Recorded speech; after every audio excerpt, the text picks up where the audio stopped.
make it all the way through. So. Well, we have. The delirium. Usually. The delirium sometimes is inspiring. Inspiration from delirium. Yeah. Oh man, I had this whole moment today. Go downstairs and because America Fuck Yeah is playing, and it's the sort of Trey Parker and whatever the dudes on stage with Primus, part of the Primus band. Yep. And was that the special event thing that they had at at Red Rock. Red Rock, yeah. And so I was watching a bit of that this morning. And for me though, what was amazing was I've just gone downstairs and looking at the big TV on the tuba, and I'm like, oh, and immediately I was like, that's Red Rock. Whoa! And oh my God, I got all goosebumps.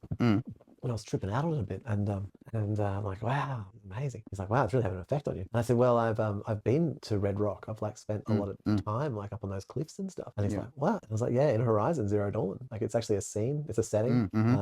So I wouldn't say mid game. I'd say early game. Yeah. And end of the early game is you're at Red Rock and you got to navigate it. Yeah, it's an area you have to clear out and a bunch of other things, but so I spent a heap of time up in there, just sharpshooting stuff and doing whatevs, and it was really trippy watching it, like a sort of a real world to see space. it in a real real space, yeah.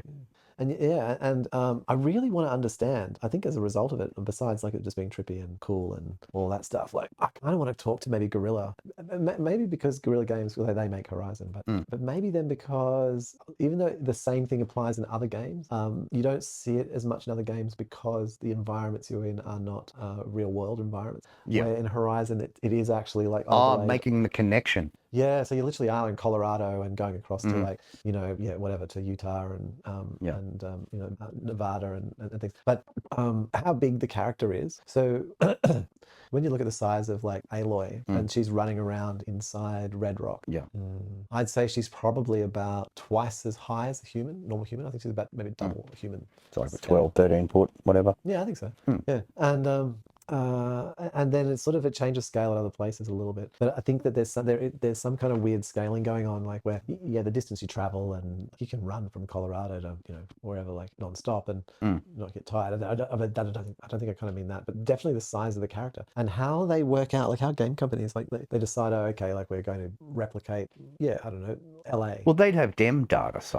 They'd be able to buy dem data. But what I mean by that is it's so let's say you're simulating LA, and then you go, well, you start running around and it takes 2 hours to get into downtown, and you're like, we have to change the scale of the game in some way so that it's playable. So because 2 hours for a journey is that's starting to sound a lot that sounds like a lot like real life, Si, and no one loves real life. Sitting on the bus, hell no.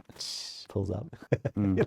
Grand Theft Auto. Imagine Grand Theft Auto real time, like RT. Oh, yeah. That'd be cool. That'd be just so fucking boring. And but I reckon it's a whole mode. I'm seeing it, man. Just coming in to be the dude feeding them. Yeah. But just being the dude sitting in the park feeding the birds, one of the NPCs, just doing the whole day is just to feed the birds. Maybe get up, go to the toilet, come back with another bag of bird feed, and continue feeding for the duration. That's your whole role.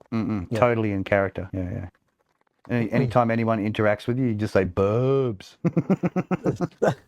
and you earn good money for it. Yeah, like top dollar. Yeah. The Birdman. The Bird. Birdman.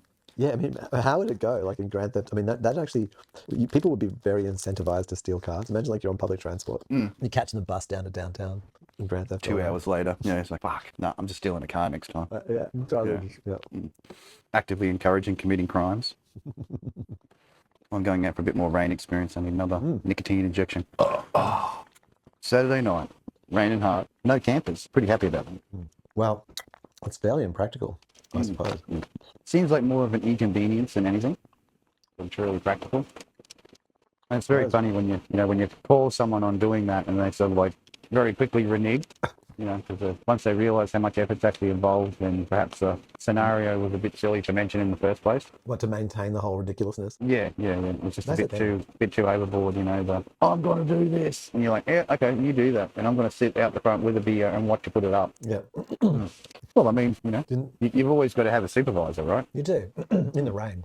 Mainly for safety reasons, but, actually caring, giving mansplaining how to do it while it's being put up. Oh, yeah, fully mansplaining how to do it. Yeah, you might find they're a bit hard to push in. You might need a mallet. No, you got to bend that bit over that way and then put it through that loop to make it work. Can't you do it? No, you're doing a great job. I'm just going to supervise. For a temporary structure, it's certainly taking a long time to put it up.